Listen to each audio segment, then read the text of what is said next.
I've been on the road for nearly 30 years, and there's a strange kind of peace you settle into after doing this long enough. Drive, stop, sleep, repeat. You learn the roads like old friends, know which truck stops have decent food, which rest areas are too sketchy to park in. But more than anything, you learn how to be alone, not just comfortable with it, but protective of it. That kind of solitude gets into your bones. It teaches you to trust your instincts and never second-guess them. It was early December 2019, and South Dakota was already knee-deep in winter. I had just finished a long haul from Kansas City, my rig heavy with a shipment of steel coil, making my way toward Billings. The roads were decent, but the forecast was talking about wind gusts and freezing temperatures overnight. I decided to pull off early and play it safe. I found a rest area off I-90 just outside Rapid City, remote enough to be quiet, but well lit and clean. One other truck was parked toward the far end, engine off. I backed into a space close to the building, facing the highway, set the brakes, and did a quick walk around. All good. The snow was coming down harder than I expected, flurries blowing sideways under the parking lot lights. Back in the cab, I fired up the dash cooker and heated a can of beef stew. I cracked the windows just a little for ventilation, wrapped up in my flannel and hoodie, eating straight from the can while the radio whispered some old AM station static and distant country music. It was peaceful, familiar, until it wasn't. Then came the knock, hard, desperate, driver's side door. I sat there frozen for half a second. That knock wasn't casual. It was panicked, sloppy, and loud, echoing through the cold. I pulled the curtain aside just a little and saw her. A teenage girl, maybe 16, with hair wet and stuck to her face. She was pounding on the door with both fists, shouting something I couldn't make out. I rolled the window down just a crack. "Please," she gasped. "Let me in. He's coming. He's right behind me." I scanned the darkness behind her, just snow and roadside shadows, no movement, no headlights. The snowfall was thick now, blurring the tree line and soaking everything. I've got a daughter about her age, and let me tell you, seeing a kid in that kind of panic triggers something primal. But instinct and training fight each other. You don't open your door for anyone until you're damn sure who's coming. I told her to back up so I could see. She kept pleading, but something wasn't right. Her voice was terrified, but her eyes weren't scanning, weren't looking around like someone being chased. They were locked on me, like she was waiting for something.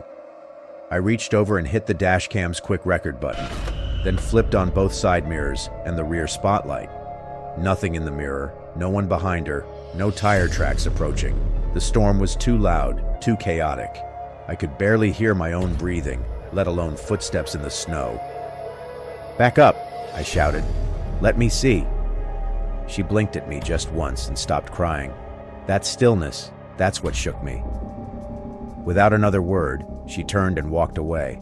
Not ran, walked. Her figure vanished slowly into the storm, swallowed up by the wind and snow. I sat there staring, waiting to see who might appear from the shadows. No one came. I didn't sleep much that night, kept the engine idling and the cabin locked up tight.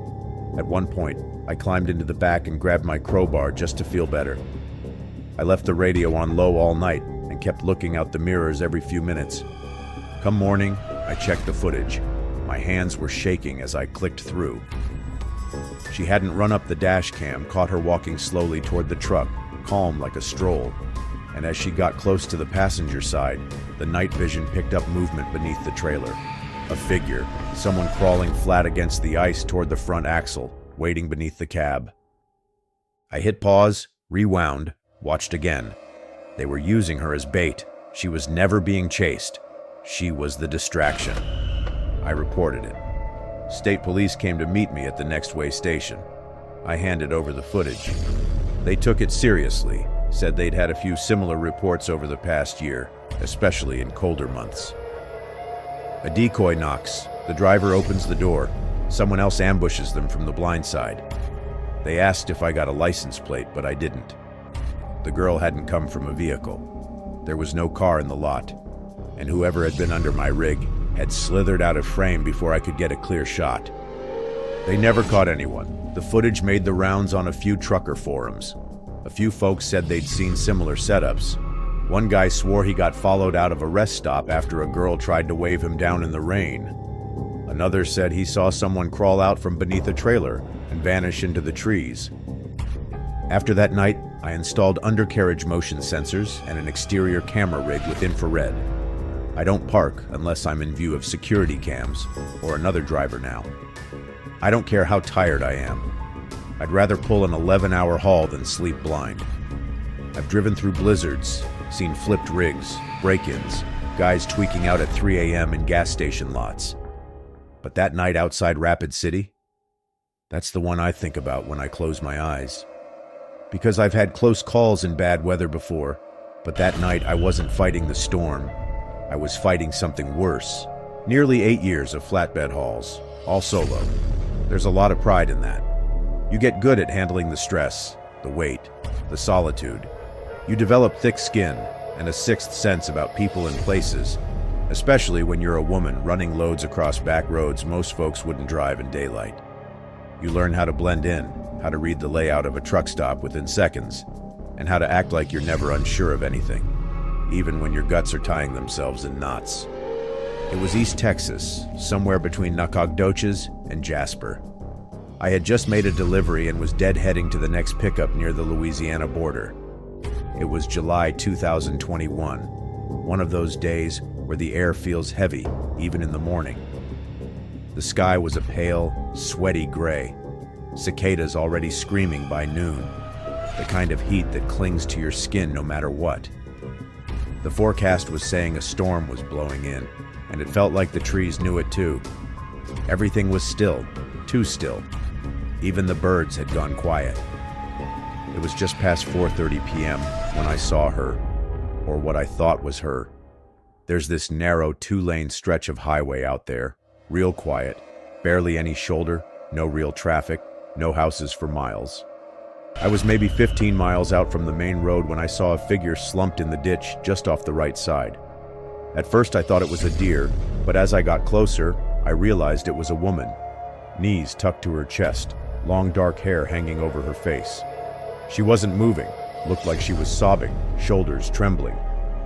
I remember the way her arms were wrapped around her legs, just tight enough to make it believable. I slowed down, real slow, leaned over, and rolled the passenger window down. "Hey," I called out. "You all right?" No response. I coasted to a stop about 20 feet ahead, hazard lights flashing. Grabbed my phone, left the engine idling, and climbed down. I told myself it might be someone who'd been in an accident, someone who needed help but couldn't speak. Still, my hand was wrapped around the handle of my pocket knife as I stepped off the pavement. The second I touched the grass, my gut screamed at me something was wrong. I took a few cautious steps toward her. The grass was slick from earlier drizzle, thick with weeds and vines. I was maybe 10 feet away when I noticed her hair. It didn't move, no shift from the wind.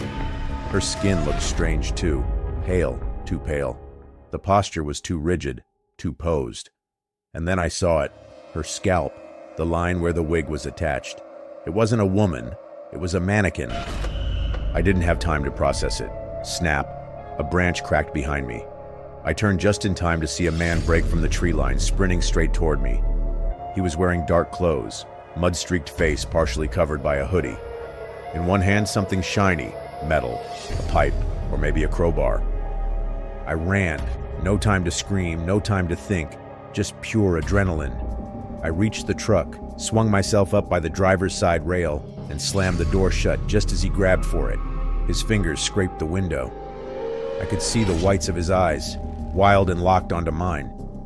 He pounded on the door once, hard, then turned and vanished back into the trees. It was like he knew he'd missed his window and didn't want to waste time. I threw the truck into gear and peeled out, tires skidding in the gravel, fishtailing slightly as I hit the road. I kept checking my mirrors, expecting a car to pull out of the trees behind me. But no one followed.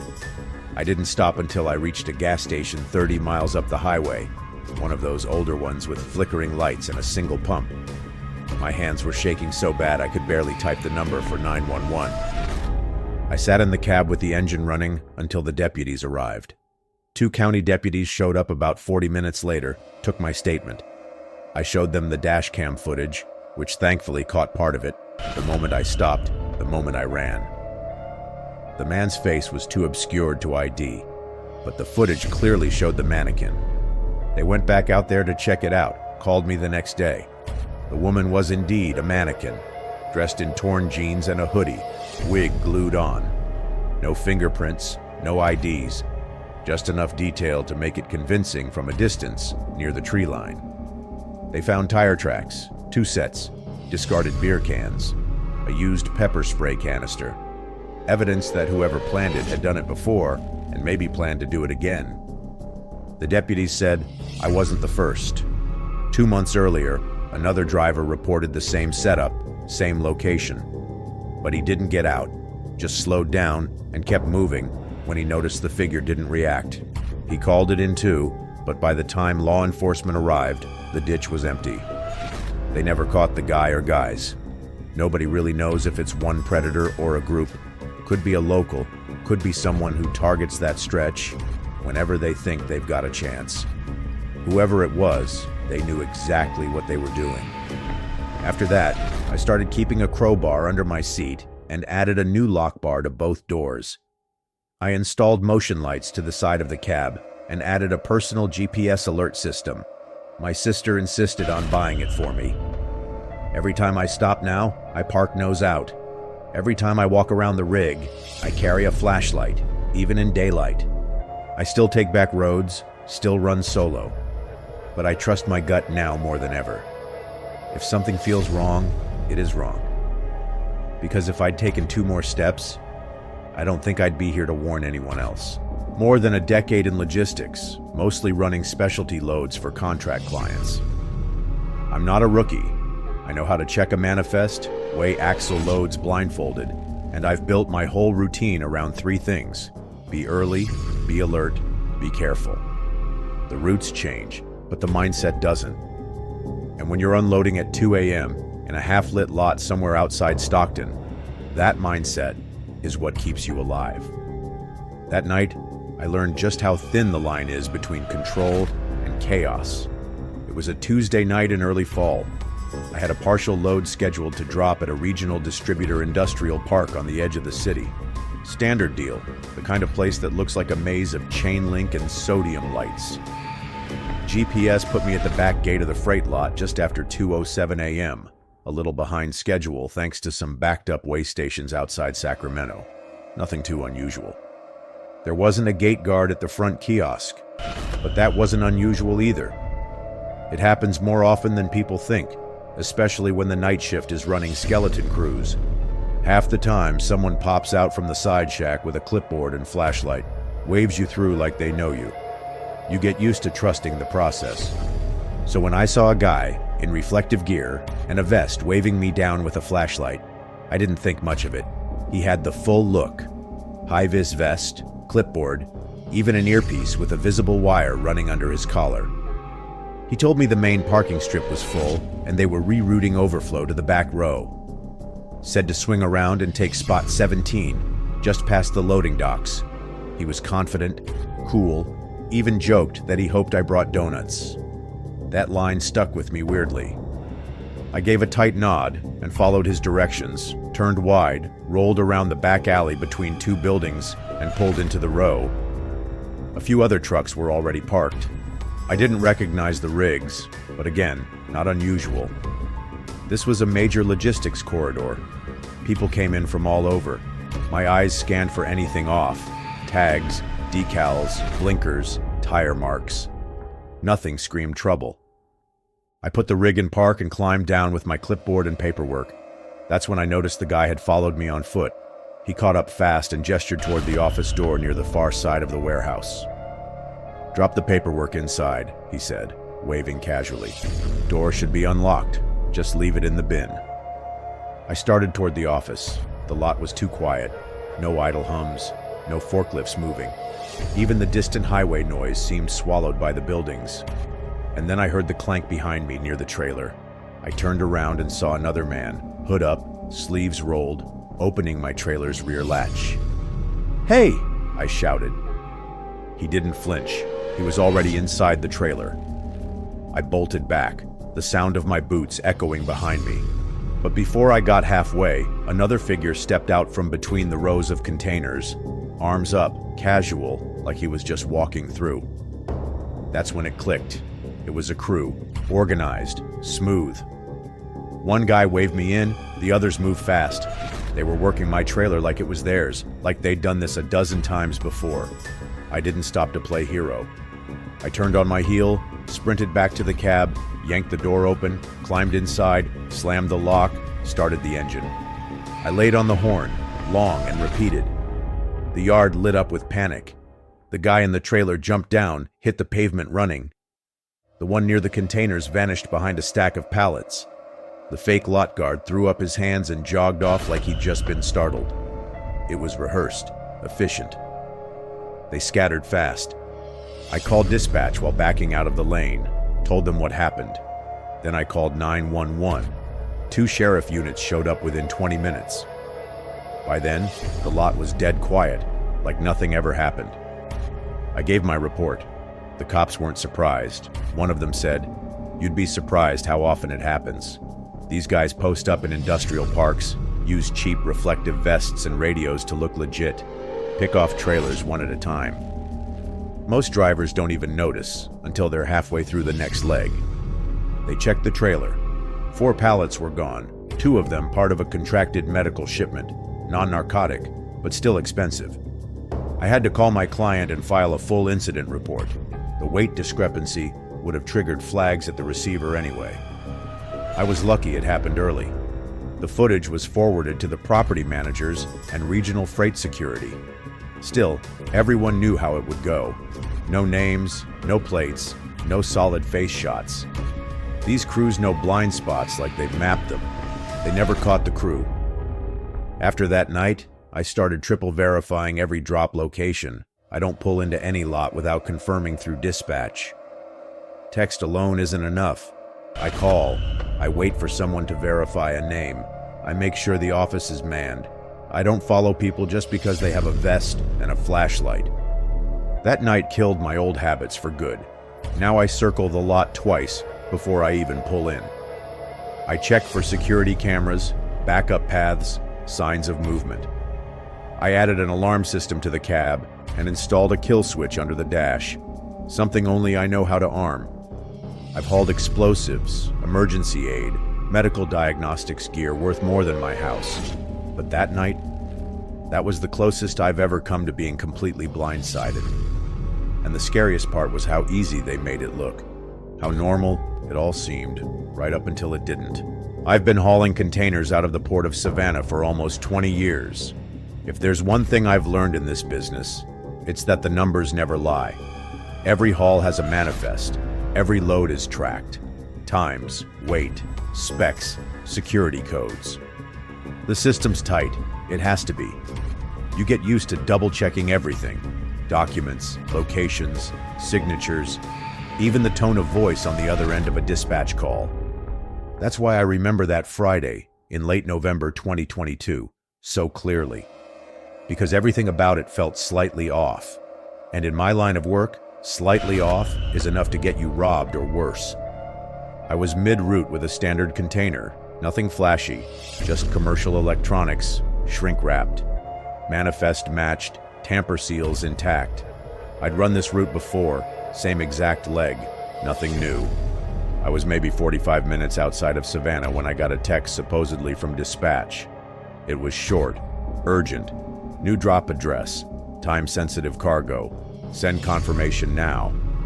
Last-minute changes happen, not often, but it's not unheard of. Usually followed up with a call, new manifest, updated signature forms. This was none of that. Just a location pinned on a map, no company name, no contact. Still, I pulled over at a truck stop to double-check. Logged into our scheduling platform, nothing. The shipment ID was still showing the original drop manifest, unaltered, no reroute listed. I texted back, need verbal confirmation. No reply. Then came the kicker. Driver delay logged, Proceed ASAP to avoid penalty. That line gave me pause. Avoid penalty sounds official, but it also sounds like someone trying to rush you without raising suspicion. I'd seen scams before, bad intel hustles where drivers are tricked into swapping trailers only to realize later it was never authorized. Against my better judgment, I decided to scope the place out before committing. Better safe than blindsided. The address took me to a warehouse lot just off a frontage road west of Pooler Industrial Park. A stretch of road with busted asphalt and barely any lights, no signage. One long building, roll-up doors closed, only one light on near the back. I pulled up slow. Before I even killed the engine, two guys in work gloves walked out like they'd been waiting. One was tall, bald, had a forklift already humming. The other wore a bright orange hoodie with no logo. Not unusual in itself, but no badges, no IDs, no clipboards, no manifest readers, just gloves and attitude. I kept the window up, engine idling. "This the drop for Unit 19B?" I asked the bald one. He nodded. "Bring it on back, Doc 2. "I need to call dispatch first," I said. The guy in the hoodie gave me a grin, a little too friendly. "Why would you do that?" he said. He sounded way too relaxed, and that smile stuck around a little too long. Felt like it was supposed to be a joke, but it wasn't. There was no reason for him to question me checking with my own dispatcher unless he had something to hide. I rolled the window up, locked the cab, and called dispatch directly. The dispatcher picked up on the second ring. "Hey, checking. Did we reroute Unit 19B to a warehouse off 36? "No, you're still showing Norcross. Who told you that?" I got a text saying it was a time-sensitive, urgent drop. She went silent, then carefully. "We never changed your route. That's not us. Get out of there. Now." I didn't wait. Shifted into reverse. The guy in the forklift was already rolling toward me like he was expecting a full dock. The other one started walking up, waving his arms. I backed up faster, swerved left, clipped a stack of pallets, but didn't stop. The trailer jolted behind me as I hit the shoulder and tore out of there. What rattled me more was that I wasn't alone on that road. A pickup truck had pulled out not long after me, too close behind for comfort. At first, I thought it was just another driver, but every time I sped up, the truck sped up. When I slowed down, it slowed too. No headlights flashing, no honking, just steady tailing. I changed lanes a couple of times, even took a sudden exit. Sure enough, it followed. When I finally pulled into a gas station a few miles down, the truck kept driving past without stopping. That's when I realized I was shaking. I called the police. They took my statement, watched the dash cam footage. An officer called in the address. Another sat with me, asking detailed questions about cargo type, text timing, visual details on the two men. 20 minutes later, I got a call back. "They're gone," the officer said. "Warehouse is dark, locked, like no one's been there all night." Later, I learned that building had been vacant for months. The crew likely used it as a temporary hijack site. They spoofed the dispatch message, copied real formatting, even used our standard message signature line. That scared me more than anything. It wasn't brute force. It wasn't chaos. It was calm, calculated, efficient, and it almost worked. After that, I changed my whole protocol. I don't just read texts. I call, I verify, I ask names, I log the call in my notes. I don't care how official someone looks. I don't follow anyone unless I've confirmed their identity. I installed a second rear-facing dash cam, upgraded my trailer locks, and started spreading the word to other drivers. Because if I almost got played, you can bet someone else already has. They didn't need guns, didn't need force. They used a fake address and some cheap work gloves. And the only reason I'm still sitting here? I listened to that voice in my gut. If these stories got under your skin, that's just the beginning. Hit like, subscribe, and drop a comment. I want to know which story stuck with you. We're not done. Some dangers don't wait in the dark. They follow you into the storm. You've seen what happens on the road. Now see what happens when the power goes out. Click now to watch 4 scary thunderstorm horror stories and listen closely for what's hiding in the rain. Stay sharp, stay safe, and remember, the ones you need to worry about, they don't knock. Thanks for watching, and I'll see you in the next nightmare. You're watching at Verified Fears, where real stories haunt.